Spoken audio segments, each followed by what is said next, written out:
Welcome one more day to an harmony.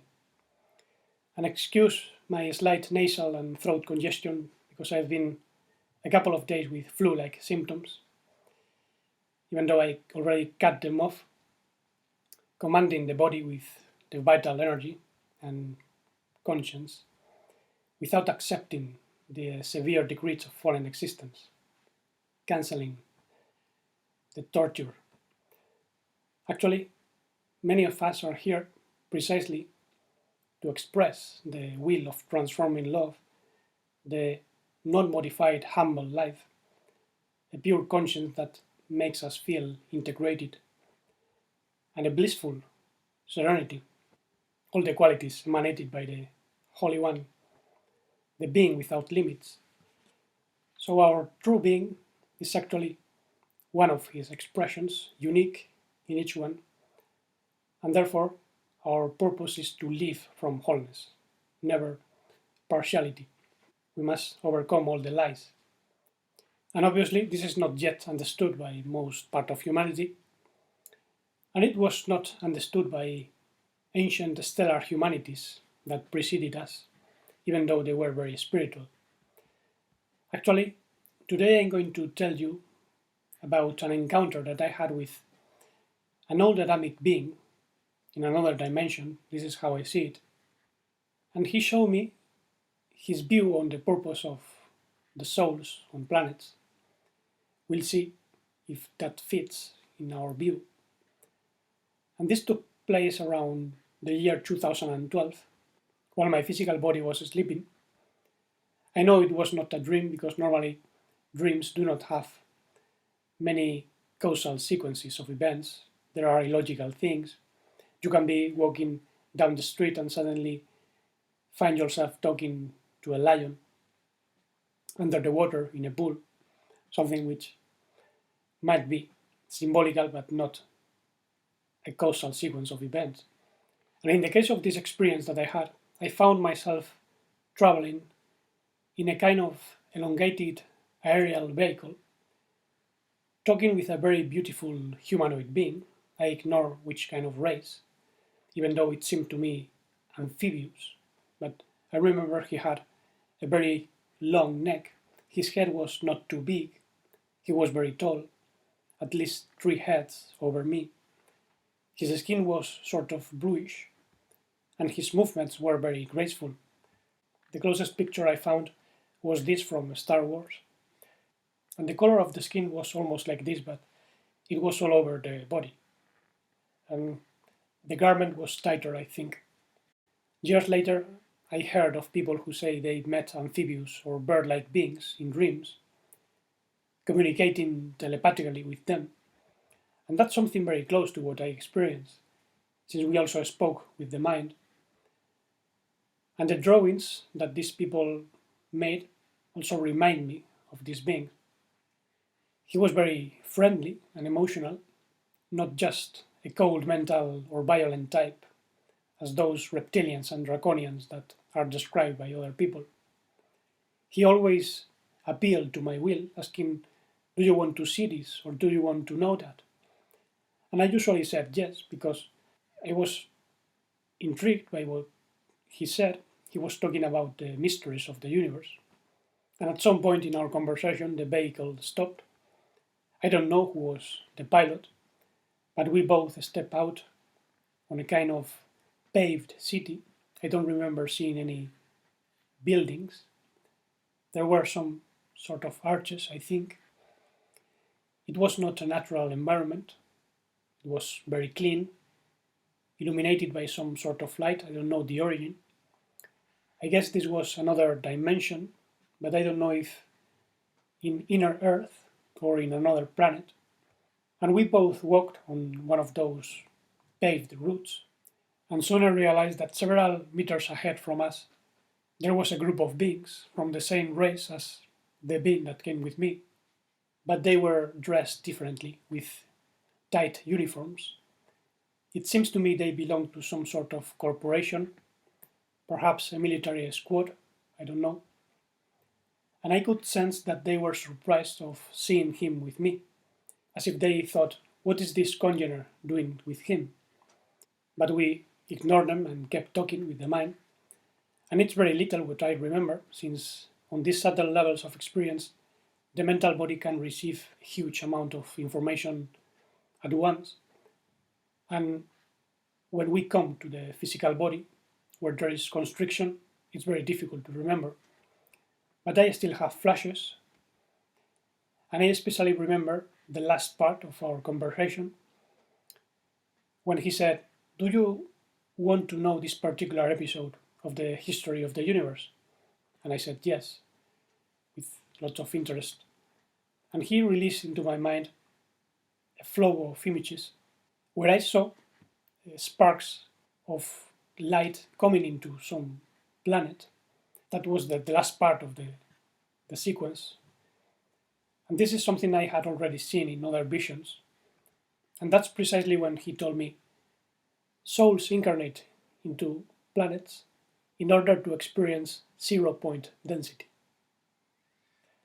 Then I woke up in the physical body and started to meditate on this, which was very strange because a planet is something very dense. So how are we going to come here in order to experience something subtle? But at that time I already had a long journey of inner work.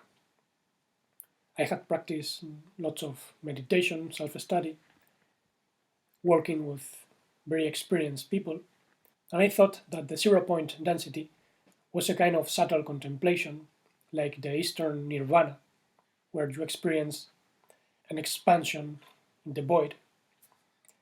And it seemed logical to me, making subtle what is coarse, as alchemy suggests. But after some years discovering certain truths regarding the matrix, I concluded that what this being said, at least what I remember, seems ambiguous. I don't remember him mentioning the will of the Holy One or the mission of primordial Adam, the primordial Adamic race, which is something known to the original beings of light. And moreover, who was he? Why was he talking with me? It took me several years of intense research to get to some conclusions. First of all, what 0-point density was he talking about? Because one thing is density of energy or density of vibration, and a very different one is density of matter. 0-point density of vibration is the densest matter that can exist. Death in its purest state, if there is something like that. It would be like the nothingness in the never-ending story. On the contrary, the highest density of vibration is pure life. It's 0 density of matter. This is actually the state of the primordial source of life, where spirit and matter are one. Some of us come from there, actually. And when we come to a dense planet, we re-experience or remember our being from this point of view, from dense matter. But I don't think this is necessary. It is, in my opinion, optional, and it implies lots of suffering. But obviously, coming here was not optional for everyone, because some souls were forced, trapped into this world. As Yeshua demonstrated, some of us are the light of the cosmos. You are the light of the cosmos, he said. And we come here to inhabit earthly bodies in order to help others remember their connection to primordial light. Spiritualizing matter must be inseparable from materializing the loving light of true spirit. Otherwise, there is disconnection, which is actually what took place in the so-called Garden of Eden, even though I call this the hen house of Eden.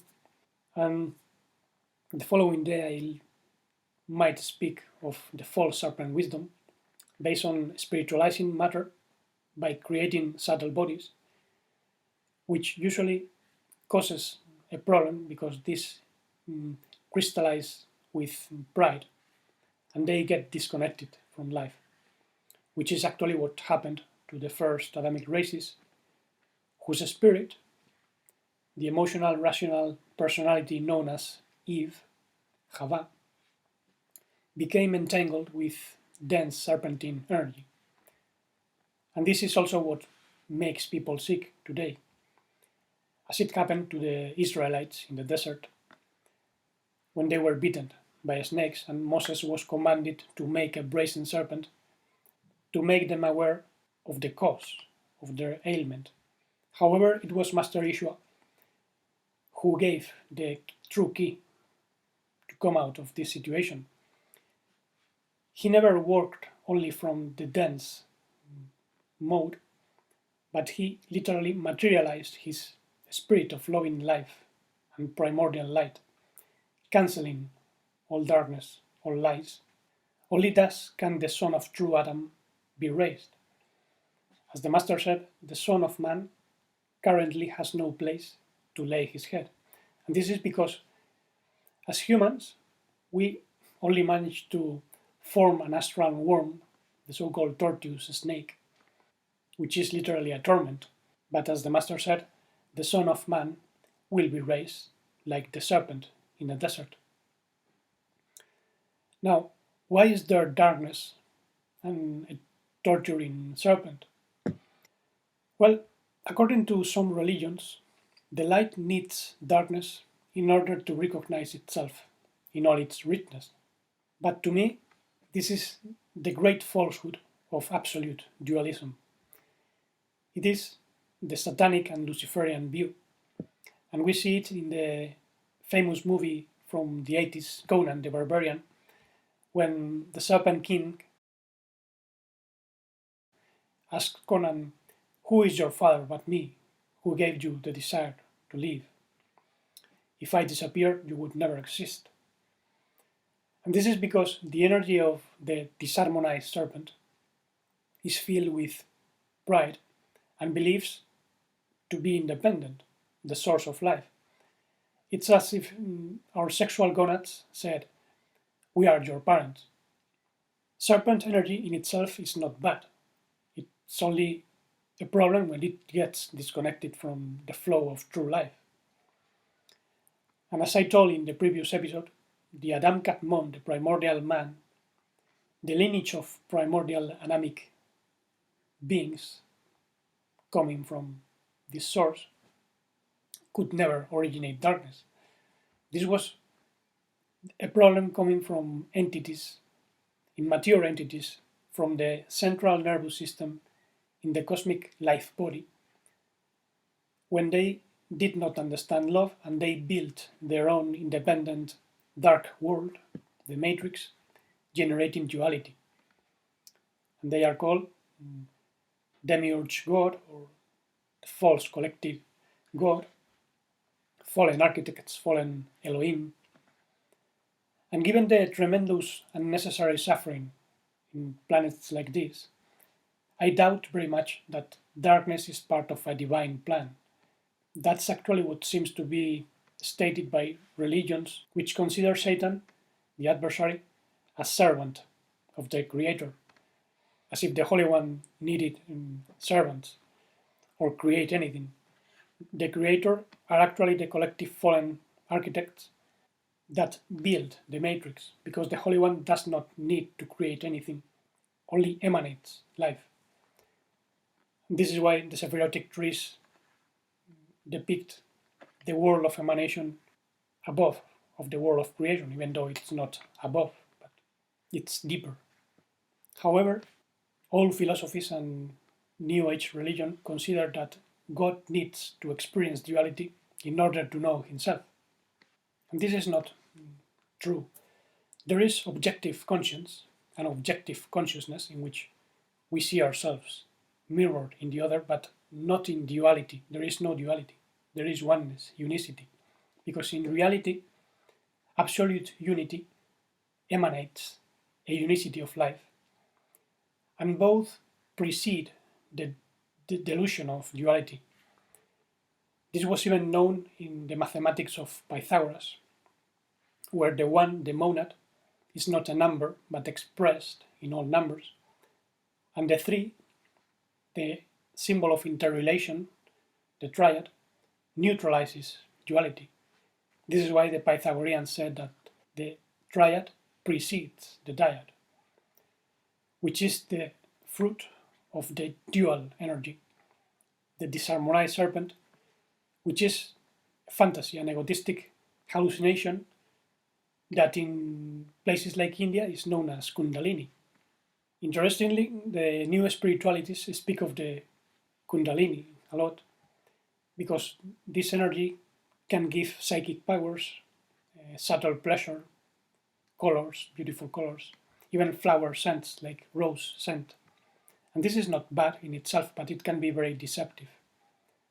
And many also speak of accessing a universal supermind and the Akashic records.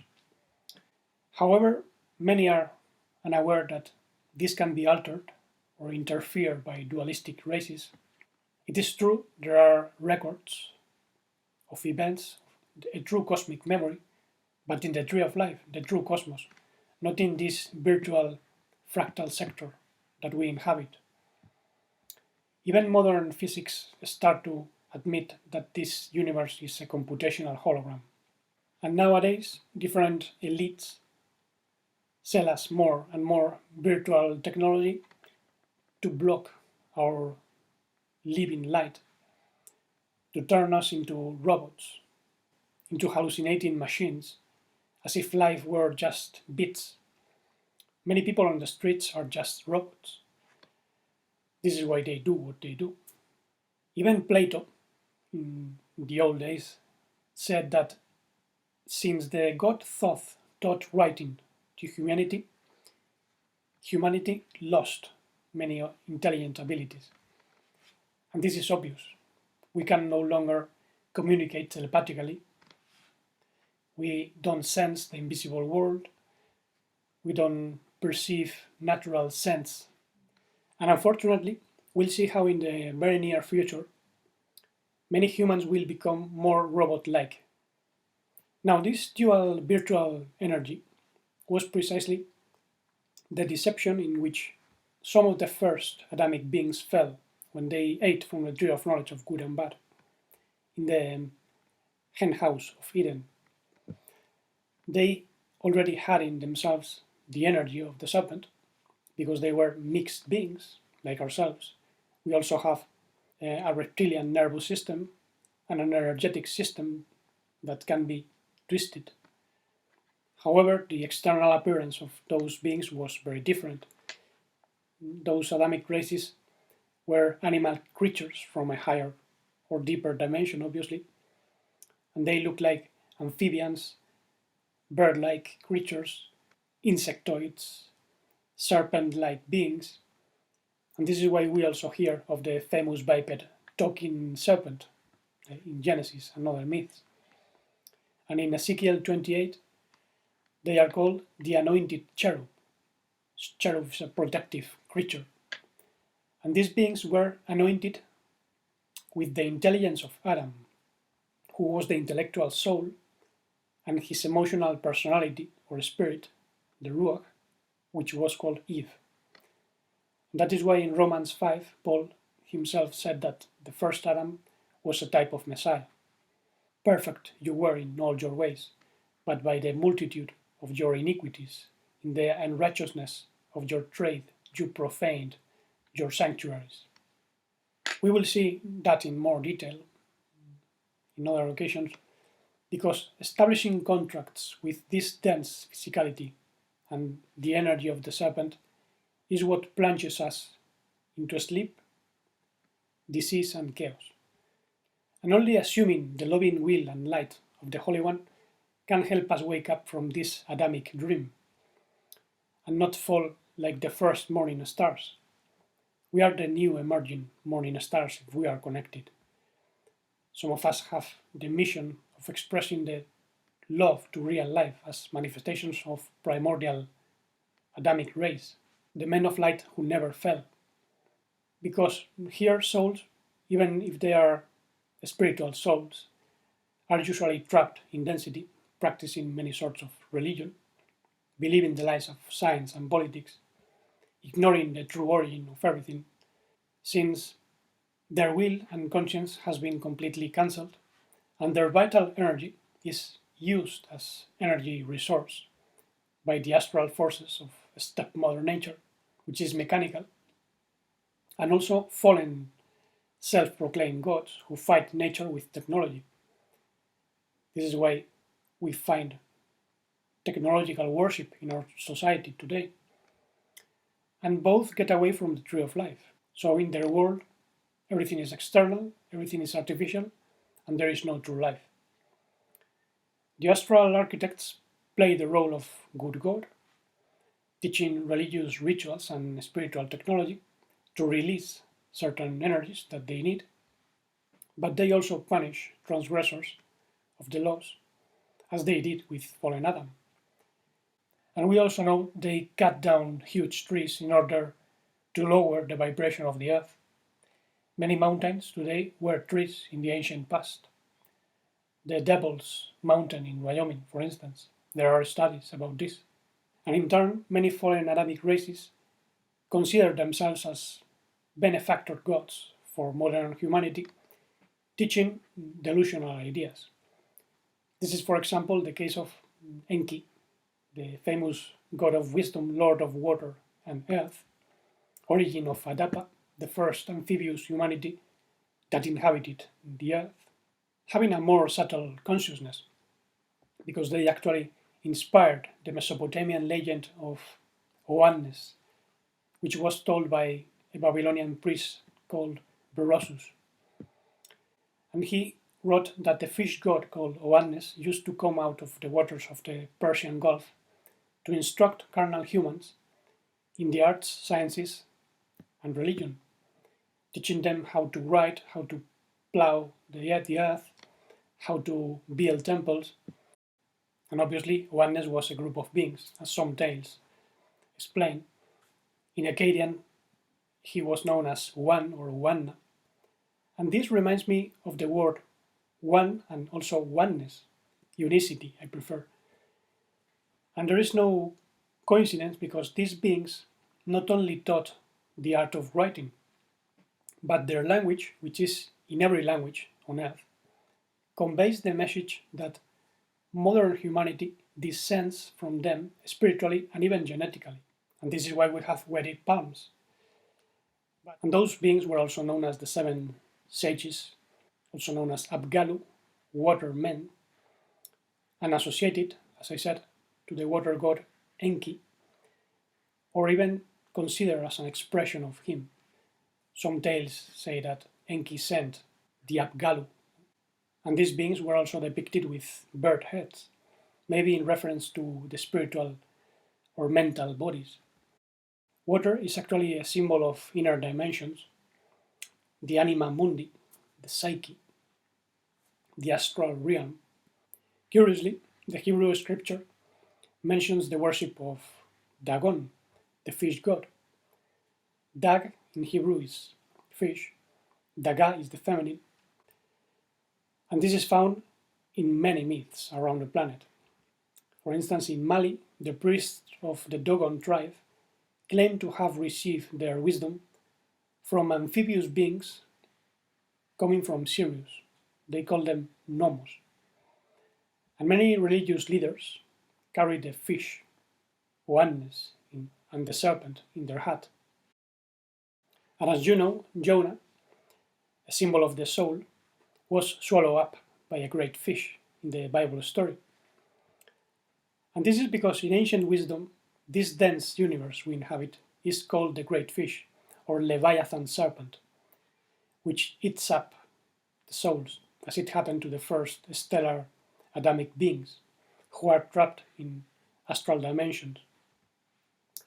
And despite the fallen Adamic races were banned from accessing the tree of life, they still exist in other dimensions, such as Adama, and some obviously keep exerting influence on humanity so that we adopt their technology, which is not true light, it's not primordial life, it's fallen technology. Hence the idea of returning to planet Mars or other planets, returning to the Garden of Eden in the future, But that is not the mission of the original light beings. There is an Eden beyond the hen house of Eden, as I say. Curiously, today many also speak about bringing zero-point energy, which is free. And I don't know if this relates to what is being called zero-point density. In any case, it can be a little bit deceptive. And I imagine that in 2012, those beings contacted me because they saw me as a good vehicle to reproduce their ideas. And I really have nothing against them, but I don't see clearly that their vision corresponds very much with the mission of the primordial Adam, our genuine being, which does not teach religion or abstract things. And I don't need to remember many things of the conversation to guess what these beings think. For me, to experience zero material density means to free ourselves from all the psychoenergetic shackles imposed by astral forces, whether we call them Zeus, nature demiurge, or even Jehovah, because these forces express being, existence, which is the meaning of YHVH, but disconnected from true being, true YHVH, the expression of the Holy One. And they deceive and oppress human intelligence with an holographic quantum display of delusions, as they did with the first Prometheic Adamic beings. So we must avoid falling into the deceptions of the serpentine mind that hallucinates and operates with holographic technology, worship rituals, symbols that turns us into robots, abstract ideas. Life is always very concrete and very simple, and we must know very well what kind of genetic mixtures we have and how they can be cancelled and how they are reproduced generation after generation. Something that is mirrored in religious symbols, ancient myths, such as the myth of Enki, Adapa, and Enlil, Osiris, Isis, and Set, Adam, Eve, and the serpent, Prometheus, Epimetheus, and Pandora. They all have the same plot and the same message. And this was already known to ancient sages, but partially. But I leave all this for another day. For now, I hope this episode was inspiring to you. Thank you for listening with loving attention. I will leave this as a writing in the blog. And until the following day, many blessings of unconditional transforming love, non-modified life, a pure conscience that helps us be integrated in the harmonia of the cosmos, and pure blissful serenity.